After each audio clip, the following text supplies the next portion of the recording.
Most people misunderstand transformation because they expect it to arrive with obvious signs.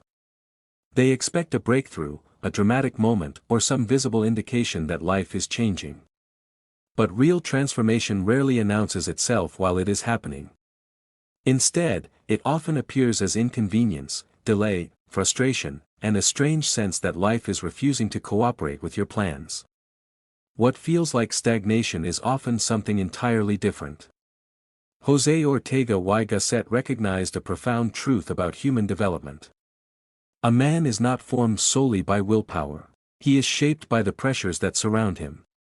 Life applies pressure until something within him either collapses or develops a strength that did not previously exist. This is why periods of apparent inactivity can be deceptive. The world celebrates visible movement, achievements, recognition, and measurable progress. But some of the most important changes happen beneath the surface where nobody can see them. What appears to be delay is often the beginning of resistance against forces that were never meant to define who you are. There comes a point when the values around a man begin to feel insufficient. Not necessarily false, but incomplete. Success, as society commonly defines it, starts to feel like a borrowed language. The goals everyone else is chasing no longer create the same excitement. The path that once seemed meaningful begins to feel foreign. This is often the beginning of a difficult transition.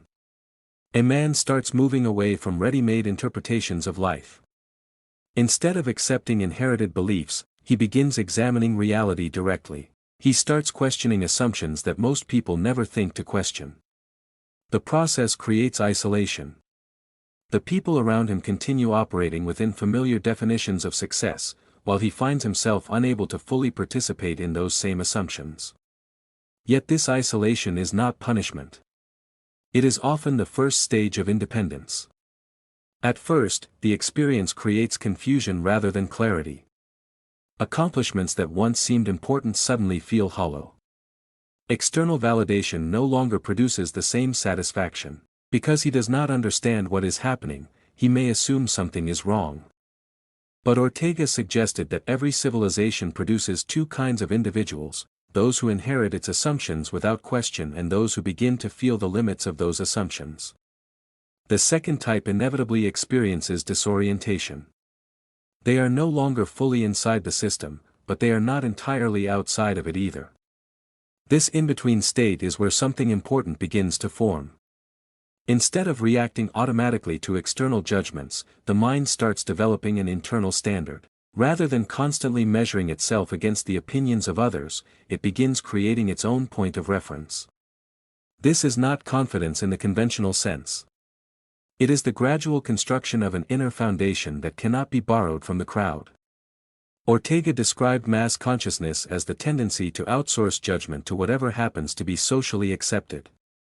The opposite of this condition is not rebellion. It is authorship. It is the ability to create your own interpretation of reality rather than accepting one that has been handed to you. This shift comes with a cost. Once a man begins thinking independently, he can no longer fully participate in the unconscious agreements that govern ordinary ambition. He notices how often people mistake imitation for direction and how much of what is celebrated as success is simply conformity moving at high speed. This realization does not make him superior. It simply places him out of sync with the prevailing rhythm of society. That feeling creates friction. He may appear delayed when, in reality, an entirely different process is taking place. Beneath the surface, his dependence on external validation is weakening. The identity that once required constant approval begins to lose its grip. As a result, his behavior begins to change. He becomes more willing to act without knowing how others will respond, not because he is reckless, but because external reception is no longer the ultimate measure of truth. This is the beginning of authenticity, not as a slogan, but as alignment between inner necessity and outward action.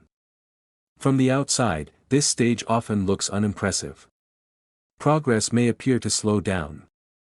Observers may assume that nothing significant is happening. But internally, something substantial is occurring. The machinery of dependence is being dismantled. The mind is no longer feeding itself through endless comparison. Instead of asking, how do I compare to everyone else? It begins asking a different question: what is true? That shift changes everything. Once a man begins perceiving reality without filtering every experience through social ranking, his relationship with the world transforms permanently. Society remains the same, but his relationship to it changes. The center of interpretation moves inward. He stops confusing society's reflection of him with his actual identity. At that moment, identity ceases to be inherited and begins to be consciously constructed.